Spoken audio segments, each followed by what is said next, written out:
réfugié, quelqu'un qui a déjà été reconnu coupable de méfaits, parce que ça paraît évident pour tout le monde, sauf pour l'État français en fait. On découvre que les réfugiés d'aujourd'hui, ce n'est pas les réfugiés d'il y a 40 ou 50 ans du temps de l'Union soviétique. Voilà, le droit d'asile en France, il a été créé pour accueillir quelques personnes, quelques peut-être dizaines de personnes par an maximum. Il n'a pas été conçu pour être une nouvelle filière d'immigration dans laquelle on requalifie réfugiés politiques des gens qui sont en réalité des réfugiés économiques.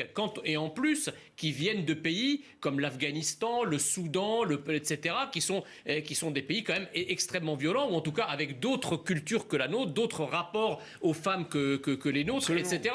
Donc quand on importe la sauvagerie, on alimente l'ensauvagement du pays, c'est tout. Donc ça c'est la première chose. La deuxième chose, c'est que effectivement des faits comme ça, on en a des dizaines tous les jours. D'ailleurs la presse quotidienne régionale est la seule à s'en faire écho. Il y a 100 agressions par jour à l'arme blanche en moyenne en France. Mais vous savez que hier pas 100 agressions qui ne sont pas qui sont pas du fait de forcément d'étrangers. Je regardais le JT de vos confrères de TF1, ils ont tué l'origine de la personne qui a commis ces 3 meurtres. Ils n'ont pas du tout parlé du fait que c'est un réfugié soudanais, pas du tout parlé du fait qu'il était connu, rien.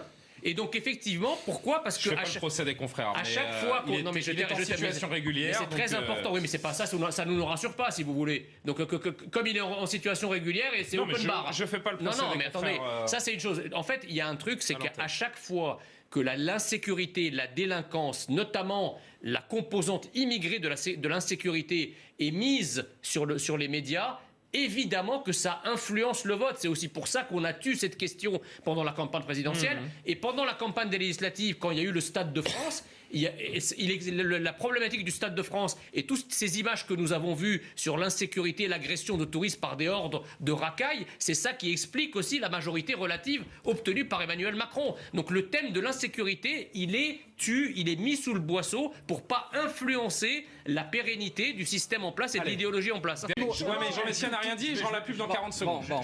Je veux juste dire qu'en fait, je reviens une dernière fois. La France insoumise, à l'origine, la gauche, est effectivement, on ne peut pas dire que toute la gauche, et là je rejoins ce que disait Thibault de la Tocquenée, toute la gauche n'est pas antisémite, mais effectivement, il y a effectivement une sorte de, d'atmosphère antisémite au sein de la France insoumise en raison de son nouvel électorat, puisque la France insoumise, comme une partie de la gauche, a remplacé l'ouvrier français par l'immigré, l'immigré étant lui-même souvent musulman. Et donc effectivement, ils veulent solliciter les suffrages des musulmans qui ne votent pas d'ailleurs tous pour eux, mais un certain nombre, une majorité, vote pour eux. La deuxième chose, c'est que sur le tweet de Mathilde Panot, quand on pense qu'à chaque fois qu'il y a un meurtre en France, et Dieu sait qu'il y a des meurtres et des agressions et des actes de délinquance et de criminalité qui sont commis par certaines immigrations et qu'on a le malheur de dire telle personne a été tuée par un réfugié ou par un migrant et qu'il faut stopper l'immigration massive, là vous avez toute la gauche qui vous saute au cou en disant mais vous êtes qu'un charognard, vous politisez sous, etc. Là, sur une chose aussi importante, elle se permet de politiser et d'instrumentaliser sans vergogne. Guillaume, c'est pas moi qui le dis, c'était le président de la République il y a déjà 2 ans. Juste une question. Qui c'est? Attends, mais pardon Michel, mais qu'est-ce que Jean Messia et vous Michel ensuite, promis.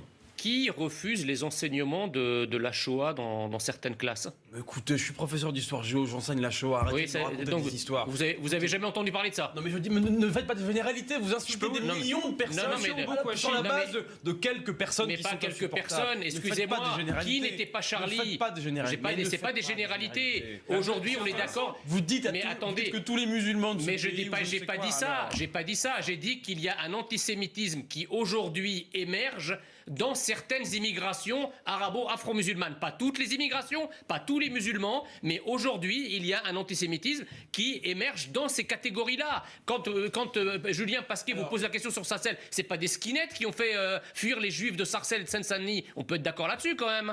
La Seine-Saint-Denis, pourquoi elle était vidée de ses juifs? Vous connaissez la population en Seine-Saint-Denis? C'est intéressant. Je savais pas que vous étiez, comme on dit. Si vous voulez, l'attitude de cette députée est assez symptomatique du fait...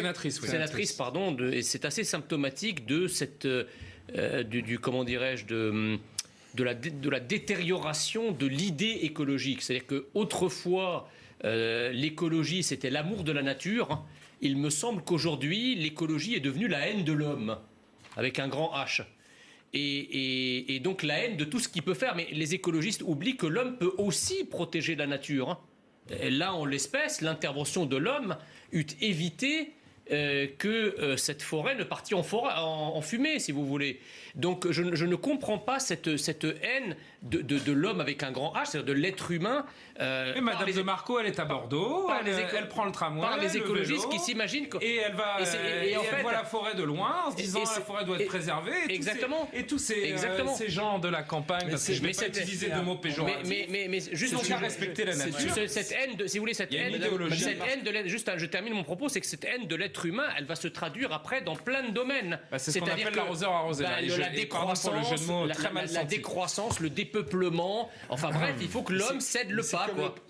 Mais la France participe finalement très peu dans le monde au réchauffement climatique, puisque ne faisons rien. C'est pas que ne faisons rien, c'est que, attendez, vous pouvez pas accabler la seule France d'un réchauffement climatique qui concerne la planète entière et dont les principaux protagonistes et contributeurs s'appellent la Chine, l'Inde, etc. Bizarrement, on n'entend jamais les écologistes parler de ces pays-là qui sont les plus grands pourvoyeurs de gaz à effet de serre. Je veux dire, la France participe très peu et avec le nucléaire encore moins. Or, la seule chose qui justement nous permet d'être de bons élèves en matière d'énergie décarbonée, c'est le nucléaire. C'est la seule chose contre laquelle les écologistes luttent. C'est quand même incroyable.